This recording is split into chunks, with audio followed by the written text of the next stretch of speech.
একজন মানুষকে সুস্থভাবে বেঁচে থাকার জন্য যে সমস্ত খাদ্য গুণগুলির বিশেষ প্রয়োজন সেগুলি হলো আপনার carbohydrate, protein, fat, vitamins, minerals, fibre এবং জল। দেখুন, জল ছাড়া আমরা কিন্তু এক মুহূর্তও বাঁচতে পারি না, এটা মোটামুটি আমরা সকলেই জানি। একজন মানুষের শরীরের 70% হলো জল। কিন্তু এই জল খাওয়ার সময়তে আমরা বেশিরভাগ মানুষ এমন কিছু কমন মিস্টেক করি যে মিস্টেকগুলির জন্য আমাদের অজান্তেই আমরা বিভিন্ন প্রকার শারীরিক সমস্যার সম্মুখীন হয়ে পড়ি। নমস্কার, আমি কৃষ্ণার্জুন মুখার্জি আর আপনারা দেখছেন আপনাদেরই ইউটিউব চ্যানেল হেলথক্রিপশন। আজকের ভিডিওতে আমরা তেমন কিছু কমন মিস্টেক আপনাদের সাথে শেয়ার করব যে মিস্টেকগুলি আপনি সকলেই জল খাওয়ার সময়তে করে থাকি এবং তার জন্য ভবিষ্যতে গিয়ে আমাদের মূল্য দিতে হয়। সর্বপ্রথম হলো কোয়ান্টিটি, অর্থাৎ আমরা কতটা পরিমাণে জল খাবো। জল খাওয়া আমাদের স্বাস্থ্যের পক্ষে উপকারী, তাই অনেকেই বেশি বেশি মাত্রায় জল খেয়ে ফেলেন।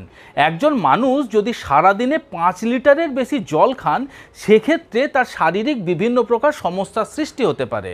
তার কারণ আমাদের শরীরের যে লবণ, সেই লবণের মাত্রা যখন কমে যায় তখন আমাদের শরীরের যে সমস্ত সেল রয়েছে সেই সেলের মধ্যে সোয়েলিং হয় বা ইনফ্লামেশন হয়। তার সাথে সাথে আপনি যখন অতিরিক্ত মাত্রাতে জল খান তখন কিডনিকে সেই জল আমাদের শরীরের বাইরে বের করে দেওয়ার জন্য বেশি বেশি কাজ করতে হয় এবং সেটি কিডনির ওপরে খুব একটা খারাপ প্রভাব পড়তে পারে।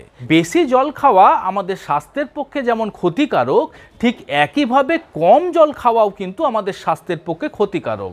অর্থাৎ আমার জল খেতে ভালো লাগে না বা জল আমার পিপাসা লাগে না, এই বাহানাতে যারা সারাদিনে 1 লিটার বা তার থেকেও কম জল খান তাদেরও কিন্তু বিভিন্ন প্রকার শারীরিক সমস্যার সৃষ্টি হয়।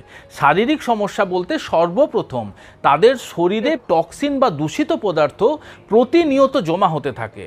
আমরা যখন প্রতিনিয়ত পর্যাপ্ত মাত্রাতে জল খাই আমাদের শরীরের জমে থাকা টক্সিন আমাদের শরীরের বাইরে বেরিয়ে যেতে পারে। এছাড়া আপনি যখন কম জল খাবেন তখন আপনার হজমের সমস্যা হতে পারে, তারপর আপনার কোষ্ঠকাঠিন্য বা কনস্টিপেশনের সমস্যা হতে পারে, আপনার ইউরিন ইনফেকশনের চান্সও বেশ কিছুটা বেড়ে যেতে পারে। একজন মানুষের সারাদিনে 8 থেকে 10 গ্লাস বা যদি আপনি সেটিকে লিটারে বর্ণনা করতে যান তাহলে 2.5 থেকে 3 লিটার জল খাওয়া যথেষ্ট। তবে ফিজিক্যাল অ্যাক্টিভিটি এবং ক্লাইমেটের উপর ডিপেন্ড করেও কিন্তু আমাদের শরীরে জলের ডিমান্ডের তারতম্য হতে থাকে। অর্থাৎ যে মানুষ সারাদিনে প্রচুর পরিশ্রম করছেন, প্রচুর ঘাম ঝরাচ্ছেন, তার বেশি জল খাবার প্রয়োজন। আবার যার ফিজিক্যাল অ্যাক্টিভিটি কম তার কম জল খাওয়ার প্রয়োজন। এছাড়া যারা শীতপ্রধান এলাকাতে থাকেন তাদের জলের রিকোয়ারমেন্ট কম হয়, কিন্তু যেখানে বেশি গরম পড়ে এছাড়া গ্রীষ্মকালে আমাদের জলের রিকোয়ারমেন্ট কিন্তু অটোমেটিক্যালি বৃদ্ধি পেতে পারে। কিন্তু যদি আপনি একজন কিডনি পেশেন্ট হয়ে থাকেন বা যদি আপনার লিভারের কোনো বড়সড় সমস্যা রয়েছে, সেক্ষেত্রে আপনার চিকিৎসক যত পরিমাণ আপনাকে জল খেতে বলবে ততটাই কিন্তু আপনাকে জল খেতে হবে। আরও একটি খুব কমন মিস্টেক আমরা করি, মনে করুন অনেকক্ষণ ধরে আমরা জল খাই না, আমাদের প্রচুর পরিমাণে পিপাসা লেগেছে, তখন আমরা ঢক ঢক করে একসাথে অনেকটা জল খেয়ে ফেলি।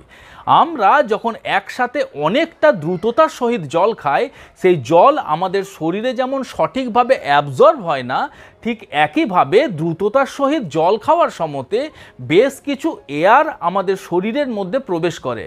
তার ফলে গ্যাস্ট্রিকের সমস্যা, জল খাওয়ার পরে বেশ কিছু ঢেঁকুর ওঠার মতন সমস্যা, পেট ফাঁপার মতন সমস্যা, এই সমস্ত সমস্যা দেখতে পাওয়া যেতে পারে। তাই আপনি যখন জল খাবেন ধীরে ধীরে চুমুক দিয়ে জল খাবার চেষ্টা করবেন। আবার অনেকেই গ্লাসকে এঁঠো করব না, বোতলে মুখ লাগিয়ে খাবো না, এই সমস্ত বাহানাতে হাঁ করে ওপর থেকে জল ঢেলে খান। এটিও কিন্তু মোটেই সঠিক অভ্যেস নয়। আমরা যখন হাঁ করে ওপর থেকে জল ঢেলে খাই তখন আমাদের চোকিং হওয়ার সম্ভাবনা থাকে বা জল আমাদের শ্বাসনালীর মধ্যে ঢুকে গিয়ে বিপদ হতে পারে। সামনে গ্রীষ্মকাল, আর গ্রীষ্মকাল মানেই ফ্রিজের থেকে ঠান্ডা জল বার করে খাওয়া বা মার্কেটে গিয়ে ঠান্ডা জল কিনে আমাদের পিপাসা মেটানোর আমরা চেষ্টা করি। দেখুন, ঠান্ডা জলে আপনাকে সাময়িক আরাম দেয় এ কথাটা ঠিকই, কিন্তু ওই ঠান্ডা জল যেমন সহজে আমাদের শরীরে অ্যাবজর্ব হয় না, ঠিক একইভাবে ওই ঠান্ডা জল ভ্যাসো কনস্ট্রিকশনের সৃষ্টি করতে পারে। অর্থাৎ আমাদের ইসোফেগাস থেকে শুরু করে আমাদের ডাইজেস্টিভ সিস্টেমের যত পাইপ রয়েছে সেই পাইপগুলিকে কনস্ট্রিক্ট করতে পারে বা কুঁচকে দিতে পারে। তার ফলে আপনার হজমের সমস্যা, কোষ্ঠকাঠিন্য এই রকম ধরনের সমস্যার সৃষ্টি হতে পারে। তাই সব সময়তে নর্মাল টেম্পারেচার বা রুম টেম্পারেচারে জল খাওয়ার চেষ্টা করবেন। খাওয়ার সময় জল খাওয়া বা খেতে খেতে জল খাওয়াও কিন্তু আপনার স্বাস্থ্যের পক্ষে মোটেই উপকারী নয়। তার কারণ আমরা যখন খাবার খাই সেই খাবার হজম হওয়ার জন্য আমাদের স্টোমাকের মধ্যে বেশ কিছু অ্যাসিড, বেশ কিছু ডাইজেস্টিভ এনজাইম সিক্রেশন হয়। আপনি যখন অতিরিক্ত মাত্রায় জল খাবেন খাবার খাওয়ার সময়তে, ওই সমস্ত ডাইজেস্টিভ এনজাইম বা অ্যাসিড ডাইলিউট হয়ে যায় এবং আমাদের হজমের সমস্যার সৃষ্টি হতে পারে। তাই সব সময়তে চেষ্টা করবেন খাবার খাওয়ার অন্তত আধ ঘন্টা পরে জল খাওয়ার জন্য। জল খাওয়ার সময়তে আপনি বিশুদ্ধ জল খাচ্ছেন কিনা এই বিষয়টাও কিন্তু আমাদের মনে রাখা প্রয়োজন। বিশেষ করে বর্ষাকালে আমরা বাইরে কোথাও ঘুরতে গিয়ে কোনো নলকূপের থেকে, কোনো কুয়োর থেকে যখন আমরা ডাইরেক্ট জল খেয়ে ফেলি, সেই জলের সাথে প্রচুর পরিমাণে ক্ষতিকারক ব্যাকটেরিয়া আমাদের ডাইজেস্টিভ সিস্টেমের মধ্যে প্রবেশ করে এবং বিভিন্ন প্রকারের ইনফেকশনের সৃষ্টি করতে পারে। তাই আপনি সব সময় চেষ্টা করবেন বাড়িতে ফিল্টারের জল খাওয়ার জন্য, এবং যদি আপনার বাড়িতে ফিল্টার না থেকে থাকে তাহলে জলকে ফুটিয়ে সেটিকে ঠান্ডা করে ছেঁকে নিয়ে আপনি ব্যবহার করবেন। এবং যখন আপনি বাইরে যাবেন তখন বাড়ির থেকে জল ক্যারি করার চেষ্টা করবেন। আজকাল মিনারেল ওয়াটারের রমরমা বাজার। বাইরে গেলে বাড়ির থেকে জল ক্যারি করার কোনো দরকার নেই, কারণ 10-15 টাকায় আমরা জল অনায়াসে কিনে খেতে পারি।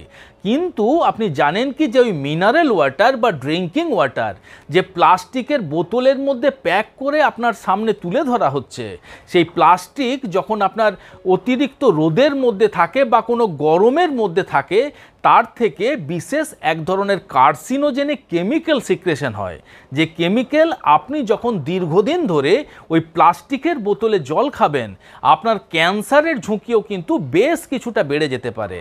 তাই আপনি সবসময় চেষ্টা করবেন স্টেনলেস স্টিলের বোতল, কাঁচের বোতল বা কপারের বোতলে জল খাওয়ার জন্য। এছাড়া আপনি যখন বাইরে যাবেন তখন বাড়ির থেকে ওই সমস্ত বোতলে জল ক্যারি করতে পারলেই কিন্তু ভালো হয়। আশা করি ভিডিওটি আপনাদের ভালো লেগেছে, ইনফরমেটিভ লেগেছে। যদি ভালো লেগে থাকে তাহলে অবশ্যই ভিডিওটিকে লাইক করবেন। এখনও পর্যন্ত যদি আমাদের হেলথক্রিপশন ইউটিউব চ্যানেল আপনারা সাবস্ক্রাইব না করে থাকেন তাহলে অবশ্যই আমাদের এই চ্যানেলটিকে সাবস্ক্রাইব করে পাশে থাকার অনুরোধ রইল।